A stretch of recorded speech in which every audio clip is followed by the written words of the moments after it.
यहाँ पर देखते हैं भैया, आज का जो क्वेश्चन है तुम्हारा वो क्या है, ABCD एक चक्रीय चतुर्भुज है, इस चक्रीय चतुर्भुज के कोण आपको ज्ञात करने हैं। ठीक है, तुम्हें दिख रहा होगा ये क्या है, वृत्त है और इसके अंदर क्या है, एक चतुर्भुज है। ठीक है, तो यहाँ पर लिखते हैं, हम जानते हैं, क्या जानते हैं जी हम, यहाँ पर लिखो, चूँकि क्या लिखोगे कि ABCD एक क्या है, चक्रीय चतुर्भुज है, चतुर्भुज है। अब देखो फ्रेंड की बात मत करना, ठीक है।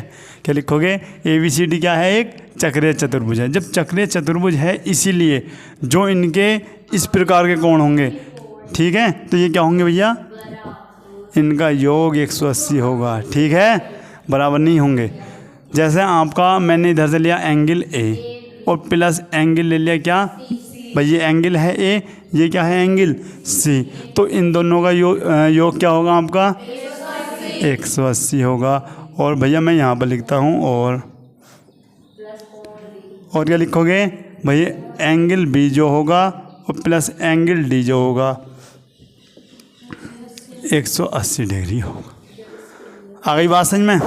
अब यहाँ पर देखते हैं, मान रख लेते हैं भैया, पहले लेता मैं angle A plus angle C बराबर 180। ठीक है, अच्छा एंगल A की वैल्यू क्या दे रखी बताना, प्लस, अब ये हो गया भैया माइनस के, तो यहाँ देखो प्लस है तो प्लस माइनस माइनस क्या हो जाएगा आपका, और बराबर में भैया 180। अब देखो यहाँ से एक समीकरण मिलेगी तुमको। सबसे पहले मैं क्या करूँगा भैया, एक्स वाले को आगे लिखो, क्यों, अच्छा लगता है। ठीक है, तो माइनस के 4x मैंने आगे लिखा, उसके बाद प्लस के, ठीक है, अच्छा ये 180 है आपका, ये आपका माइनस। ठीक है, अब ये हो गया आपका माइनस के 4x प्लस के 4y बराबर के, बताओ कितना बच गया 100। आप कहोगे भाई मुझे 4 दोनों में दिख रहा, बाहर निकाल लो, तो माइनस के x प्लस y बराबर 160। ये हो गया माइनस के 4x और यहाँ सॉरी माइनस के x प्लस के y, और ये हो गया 160/4 और 4 चौक 16। तो आपकी जो समीकरण बनी, ये समीकरण क्या बनी भैया आपकी, कि माइनस के x प्लस y बराबर 40 है। क्या है भैया आपका इक्वेशन नंबर फर्स्ट। क्या हुआ, समझ में आ गया। ठीक है, उसके बाद अब लिखा मैंने angle B angle D equal to 180। ठीक है, उसके बाद बताओ भैया B की वैल्यू, माइनस के 7x प्लस के 5 प्लस के, अब तुम कहोगे भैया क्या करो, ये माइनस के ये प्लस के ख़त्म करो, काम ख़त्म हो गए, तो ये बच गया आपके माइनस के 7x प्लस के 3y बराबर इक्वेशन नंबर, समझ में आ गया। अब बताओ विलोपन विधि करनी कैसे करूं, समीकरण 1 में या तो 3 से गुणा कर दो या फिर 7 से। ठीक है, तो समीकरण नंबर 1 में क्या करता हूं मैं, 3 से गुणा कर देता हूं। समीकरण नंबर 1 में 3 से गुणा करने पर, ठीक है, इसका मतलब गुणा ही हो रही। ठीक है, अच्छा ये मैंने क्या लिखा भैया 3, और यहाँ पर लिखा बराबर, ठीक है, अंदर गुणा करा तो 3x प्लस 3y, और ये हो गया आपका 100, समीकरण नंबर 3। अब क्या करोगे बताओ, घटाओगे जोड़ोगे,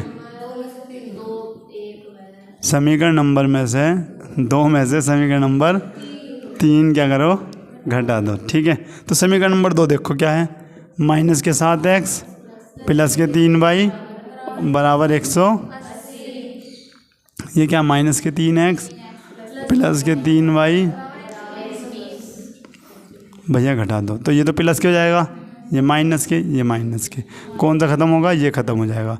बताओ कितना बचा, माइनस के 4x, ये कितना बचा आपका, ठीक है, तो ये आपका आ गया प्लस के 60 आ गया। ठीक है, तो ये माइनस के क्या आ रहा अभी वैल्यू, चलो कोई बात नहीं। तो x का जो मान है वो 60 माइनस के 4, 15 चौका 60, तो x का मान क्या आ गया माइनस के 15। एक्स का मान समीकरण नंबर 1। आ रही बात समझ में। अब x का मान समीकरण नंबर 1 में रख दो। x का मान समीकरण नंबर 1 में रखने।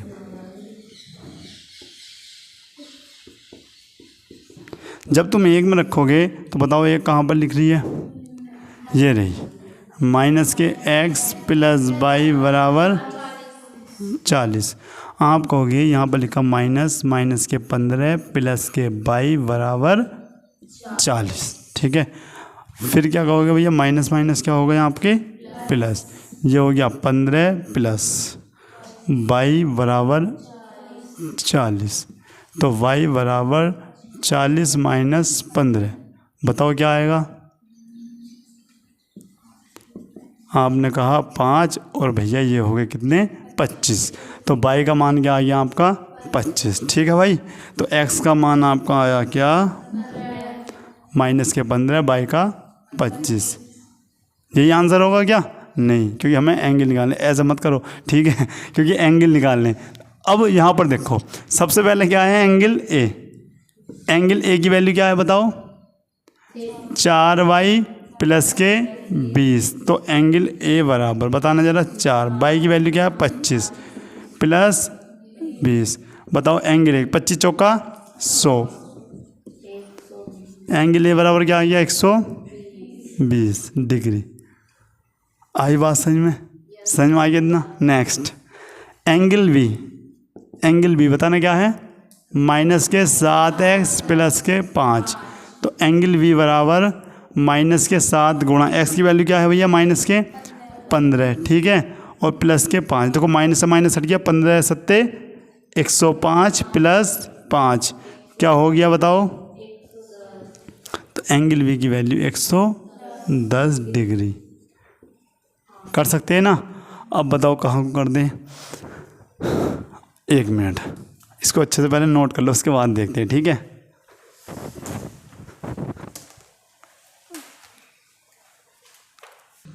अब यहाँ पर देखते हैं। अच्छा, 2 एंगल निकल गए भैया तुम्हारे। एंगल तीसरा देखते हैं, यानी एंगल सी। एंगल सी है भैया आपका माइनस के 4x। बताओ क्या होगा, x का मान क्या है भैया आपका, माइनस के 15। देखो माइनस से माइनस कट गया, क्या आ गया आपका 15 चौका 60। यहाँ पर दिख रहा, चलो यहाँ पे लिखता हूँ, एंगल सी बराबर 60 डिग्री। ठीक है भाई, ये हो गया आपका एंगल नंबर 3। अच्छा, फिर क्या है आपका एंगल डी। कितना है, 3y माइनस के 5। तो एंगल डी बराबर 3 गुणा 25 माइनस 5। एंगल डी बराबर 25 या 75 माइनस 5। एंगल डी बराबर भैया 70। ये हो जाते हैं आपके सभी एंगल। अब इन्हें जोड़ के देखो, क्या 360 बैठ रहे भैया, जोड़ना। देखो यहाँ पर जोड़ते, एक आया आपका 120, 110, एक क्या आया आपका 60 आया है, और एक आया आपका 70। देखो ये सब हो गए ये, और ये 7 7 14 14 2 16 हासिल कितने हैं 1, और ये हो गया आपके 360 डिग्री। ठीक है, तो इसका मतलब राइट ही होगा।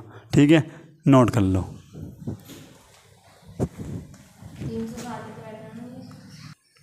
अब यहाँ पर देखते हैं भाई, क्वेश्चन इंपॉर्टेंट है और इस जैसा क्वेश्चन आने की पूरी संभावना रहती है। ठीक है ना, तो मैं इसे लिख देता हूँ भैया क्या आपका इम्पोर्टेंट। ठीक है ना, इस जैसे क्वेश्चन आपके बहुत पूछे हैं।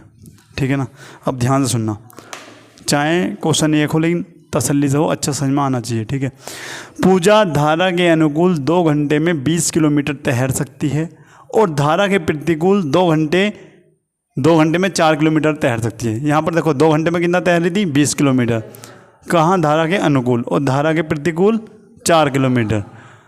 इसकी स्थिर जल में क्या बताना है आपको, तैरने की चाल और धारा की चाल आपको याद करनी है। ठीक है, बहुत इंपॉर्टेंट है और बहुत इजी क्वेश्चन भी आपका ये है। ठीक है, अच्छा अब बताओ, नहर में कौन कौन नहाया है, बताओ, नहाया कोई, तुम बताए।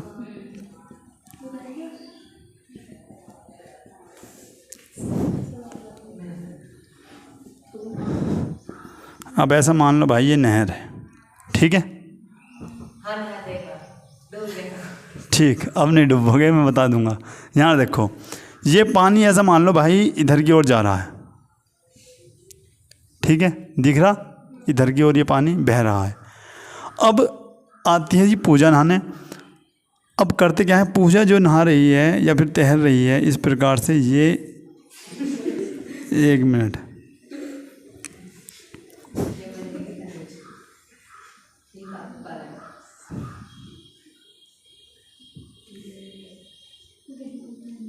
ये पूजा है,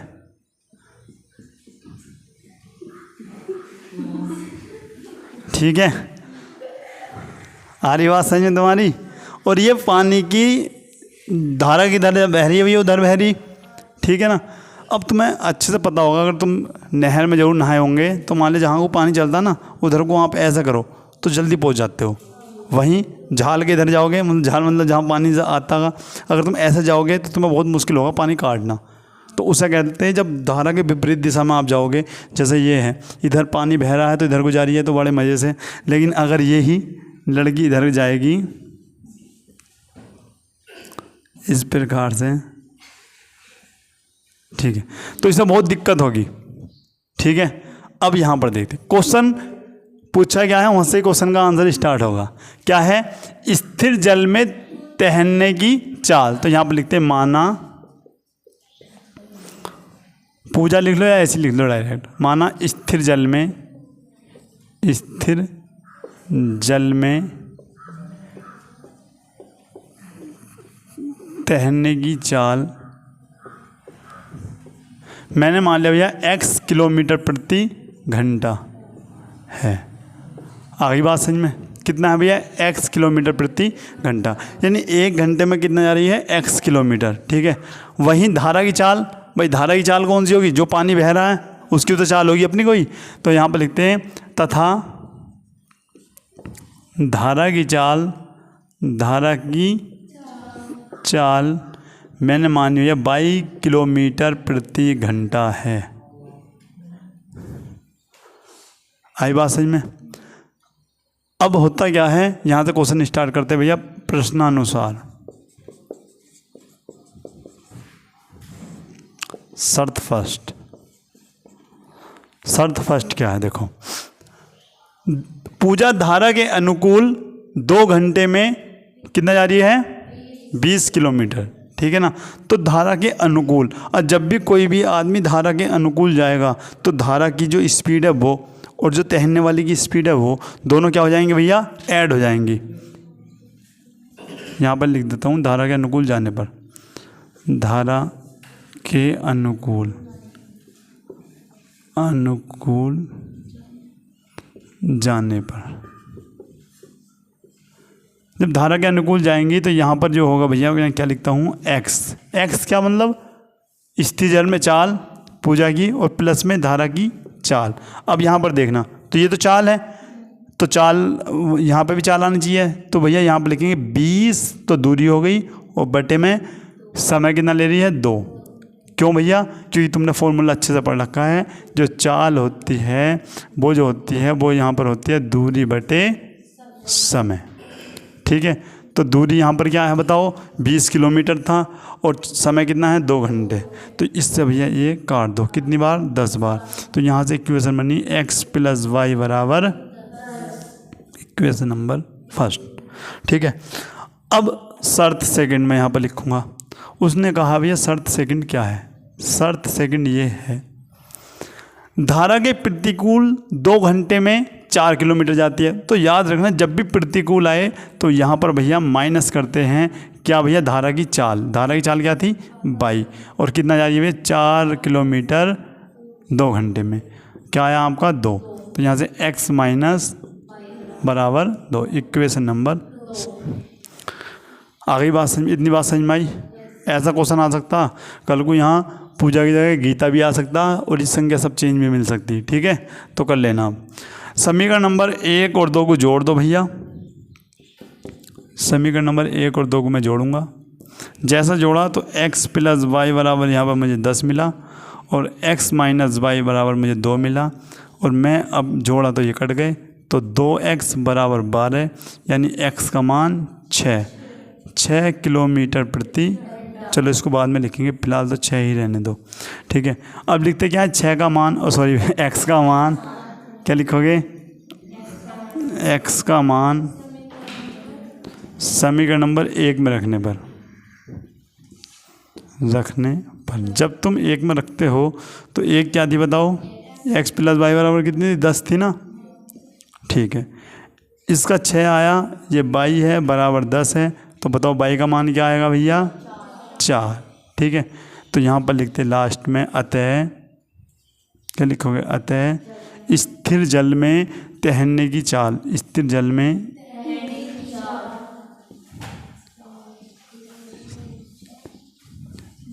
स्थिर जल में तैरने की चाल कितनी होगी बताओ, 6 किलोमीटर प्रति घंटा होगी। ठीक है, वहीं पर लिखते हैं धारा की चाल, धारा की चाल बताओ कितनी होगी, 4 किलोमीटर प्रति घंटा यहाँ पर होगी। आई बात समझ में, नहीं आई, कर सकते हैं इस प्रकार का क्वेश्चन भी। तो आज भैया यहाँ पर कंप्लीट हो जाता है आपका विलोपन विधि। ठीक है, अब जब स्टार्ट करेंगे कौन सा टॉपिक होगा, द्विघात समीकरण। ठीक है, तैयारी, मिलते हैं नेक्स्ट क्लास में, तब तक के लिए जय हिंद।